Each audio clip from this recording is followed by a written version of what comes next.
केंद्रीय मंत्री नित्यानंद राय की प्रेस वार्ता। उन्होंने कहा कि अटल बिहारी वाजपेयी की जयंती पर नीतीश कुमार ने कहा था कि हम उनके आदर्शों को मानते हैं।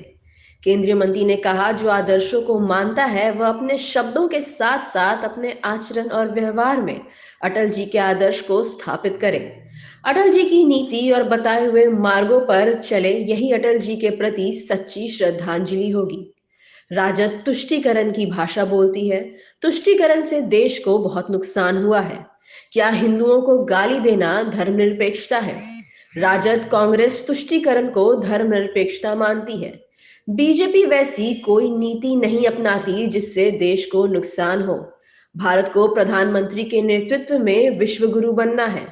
प्रधानमंत्री ने कई बार कहा, वन वर्ल्ड वन फैमिली।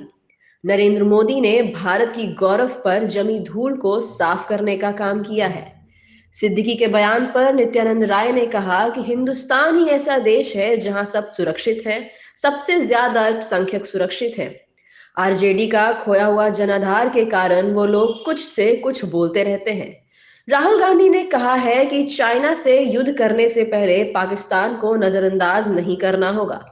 केंद्रीय मंत्री ने कहा कि राहुल गांधी हमेशा भारत को ही नजरअंदाज कर देते हैं। देखिए, राहुल जी भारत को ही नजरअंदाज कर देते हैं। उनकी हर भाषा में चीन और पाकिस्तान प्राथमिक रूप में होता है। भारत अब 1961 का भारत नहीं है। और उनको दिखाई पड़ रहा होगा कि भारत और चाइना में युद्ध हो रहा है। भारत के तरफ चाइना हो या पाकिस्तान हो, कोई देखने की हिम्मत नहीं करेगा। साथ साथ अब भारत से लड़ने की हिम्मत भी नहीं चीन करेगा और पाकिस्तान। अगर युद्ध हुआ तो हर परिणाम भारत के पक्ष में होगा। भारत युद्ध चाहता नहीं है, लेकिन माननीय नरेंद्र मोदी जी की सरकार का संकल्प है कि हम देश की संप्रभुता और अखंडता के लिए जो जो आवश्यक चीज होगा उसको हम अपनाएंगे। जो नीति को अपनाने की जरूरत पड़ेगी वह नीति हम अपनाएंगे। जयराम नरेश है, वो कह रहे हैं कि राहुल गांधी के भारत जोड़ो यात्रा से जो लोग जुड़ रहे हैं उनको आईडी पूछताछ करेंगे। देखिए, यह बिल्कुल गलत है। भ्रष्टाचार को समर्थन देने वाले लोग, भ्रष्टाचार की बात करने वाले लोग अपने शासन काल में भ्रष्टाचार को सिर्फ बढ़ावा ही नहीं दिए, जन्म ही नहीं दिए, पूरा संरक्षित करने वाली कांग्रेस और उसके नेता। तो क्या कोई भ्रष्टाचारी है, कोई गबन घोटाला कर रहा है, तो क्या कानून उसको छोड़ दे? अब इस नाम पर कि हम बड़े लोग हैं, हम किसी पार्टी से जुड़े हैं, तो हमको भ्रष्टाचार घोटाला करने का हमको अधिकार मिल जाए, भारत का कानून अधिकार नहीं देता है। तो हम यह कहेंगे कि भारत भ्रष्टाचार से मुक्त हो, प्रधानमंत्री जी का संकल्प है।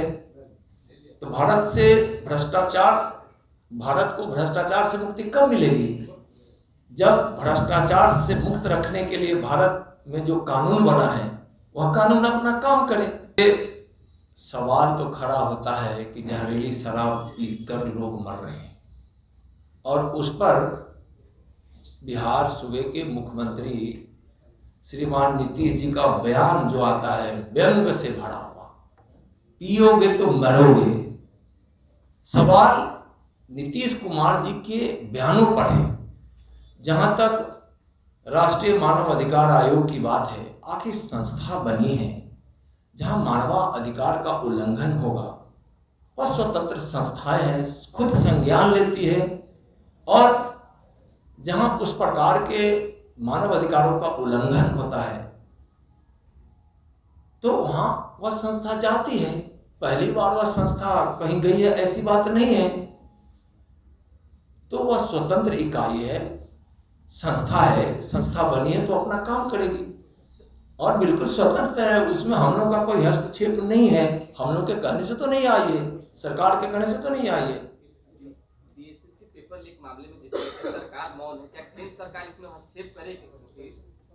देखिए, कुछ चीजें ऐसी हैं ना जो राज्य के अधिकार क्षेत्र में होते हैं, लेकिन इतना जरूर कहेंगे हम कि यह अच्छी बात नहीं है। कभी यहाँ पेपर लीक होते हैं, एक बार नहीं हुए हैं, कई बार हुआ है। यहाँ वैसे प्रश्न परीक्षाओं में आ जाता है जिसको अगर देशद्रोह कहेंगे तो भी जायज है, जो कश्मीर को एक अलग देश के रूप में दिखा देता। यही बिहार है, एक बार नहीं 2 बार हो चुका। और सरकार क्या कि उस पर सिर्फ खाना पूर्ति कर लेती है, चाहे वह पेपर लीक हो, चाहे परीक्षा के प्रश्न पत्र में भारत विरोधी सवाल कर दिए जाए। इस सरकार को, नीतीश जी को, तेजस्वी जी को सिर्फ और सिर्फ सत्ता से मतलब है, किसी प्रकार से सत्ता में बने रहें। और इसी कारण यह जानते हुए भी कि यह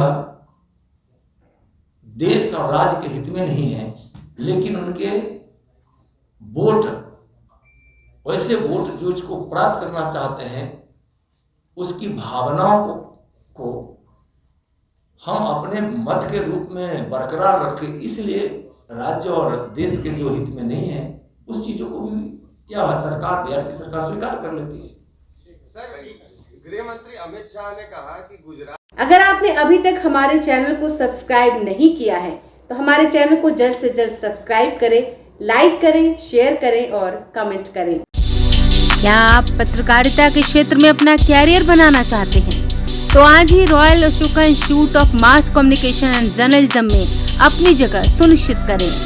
आर्यभट्ट ज्ञान विश्वविद्यालय पटना से मान्यता प्राप्त 100% प्लेसमेंट के साथ royal Ashoka institute of mass communication and journalism नामांकन जारी है।